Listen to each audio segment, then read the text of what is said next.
No Man's Sky is one of the very few games over 7 years old that's still relevant today. In fact, you could argue it's more relevant now than it was, well, about 5 minutes after launch. Luckily, this game has seen a complete transformation thanks to updates, so let's unpack its 2024 form in this video.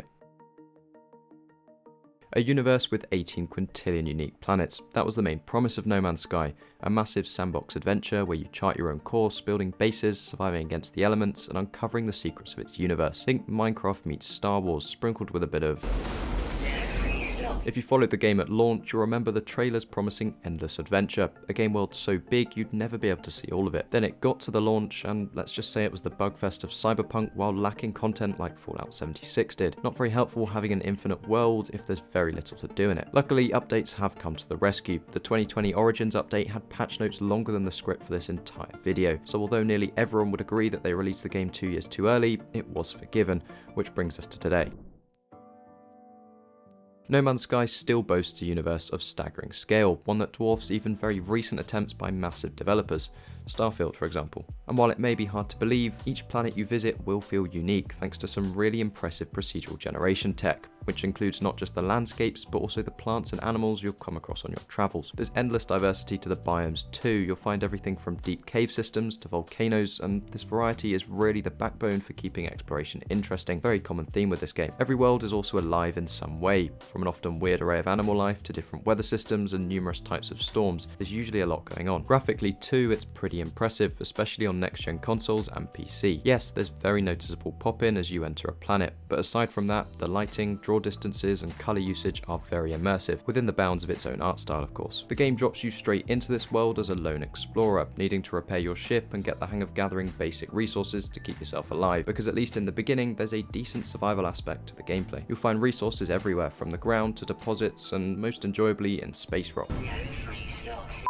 You'll realise quickly that crafting too is a key skill in No Man's Sky. It seems simple at first until you find yourself 30 hours in still googling how to make stuff, and you'll find your experience only becomes more fun as you have access to crafting more things. Aspects like the vehicles, advanced base parts, and more exciting suit and multi-tool upgrades for example, are only possible once you've done a good bit of exploring. Combat is another game aspect you'll engage with from time to time. Like nearly everything, it's been completely overhauled by recent updates, although generally does take a back seat compared to everything else going on, unless you really go out looking for a fight. This is mainly since it's quite an underdeveloped system. It's not meant to be a core part of the game. Ground combat can be enjoyable, but the absence of a really large range of weapons and limited enemy types would make it pretty tedious if you were doing it all the time. Now before we take a look at space combat, if you fancy picking up No Man's Sky, then you can save some money and support the channel by using code AGR10 at gamavo.com for 10% off an already low price. Another advantage of the game being pretty ancient. Combat is a similar story out in space, although I must admit fending off waves of enemy ships with valuable cargo on board is properly tense. There's some nice features too, like being able to summon an NPC backup pilot who you must have recruited, and having a range of upgradable weapons on any given ship is great too. If you really want to, you can delve further into the combat and become a pirate and smuggle cargo, having to defend from anyone trying to stop you. You can also pick up bounty missions, although both of these are totally optional paths. A player more interested in exploring and building, for example, may never touch either of them. Talking of building, base building is going to be a big gameplay highlight for a lot of players. You'll start simple, snapping together modules to create a basic shelter, but progress some more and you'll be using exactly the same system to build underwater observatories or a home up in the cloud. Building extends beyond something for purely aesthetic purposes too. You can build outposts for the purpose of resource extraction or farming certain materials. There's also more to think about than just exterior design, with tons of items for indoors, as well as the need to power everything with generators, solar panels and batteries. The sky's not the limit either, thanks to the most Star Wars-esque feature of them all, the freighters. These are huge capital ships that you can fly your smaller ones into and even build your own base inside of. You can buy accompanying frigates to send out on missions, summon your whole fleet to come and orbit a planet you're on, and they even get involved in big space battles. And while the atmosphere of the game is usually rather calm, bordering on lonely, the massive addition and overhaul of the multiplayer system has opened up yet another possible playstyle. There's an awesomely intricate multiplayer hub that goes by the Anomaly. You can summon it in at any point thanks to a very clever system that lets players exist in the same location when they're inside of it, but go straight back out to wherever they summoned it when they leave, unless you party up with someone of course. From here you can do a set of daily online missions. Unfortunately the main mission stuff isn't available to be played with friends yet. That said, having an infinite world that you can build and terraform in is a lot of fun with other people.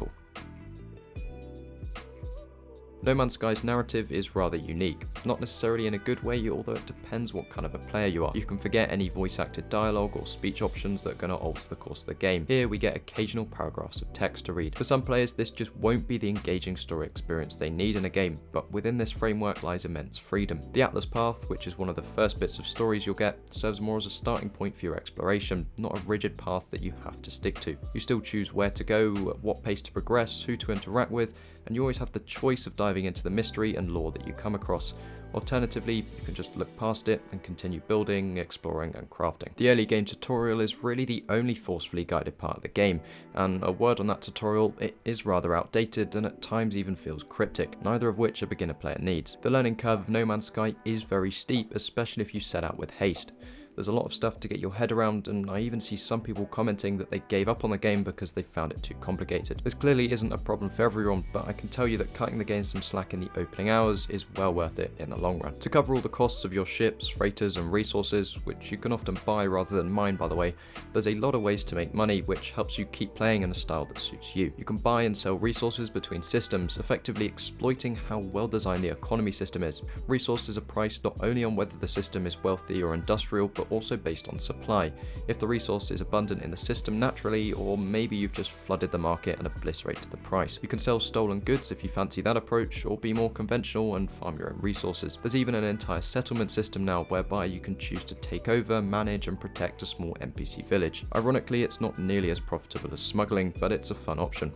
You can also build your base in and around it, which can make the game feel a bit less isolated at times. Overall, No Man's Sky is a properly unique experience. It's incredibly hard to compare it to any other one game. On a technical level, it's done things even Starfield couldn't 7 years later. Seamless travel from orbit to landing, for example. Massive support from the devs has meant it's kept up to current games graphically, and the rate at which features are rolling out is borderline unheard of. Any recent No Man's Sky update is similar to an entire year of content for other big games, and we get them 3 or 4 times a year. This horde of content and freedom lets you play the game however you're going to enjoy it most.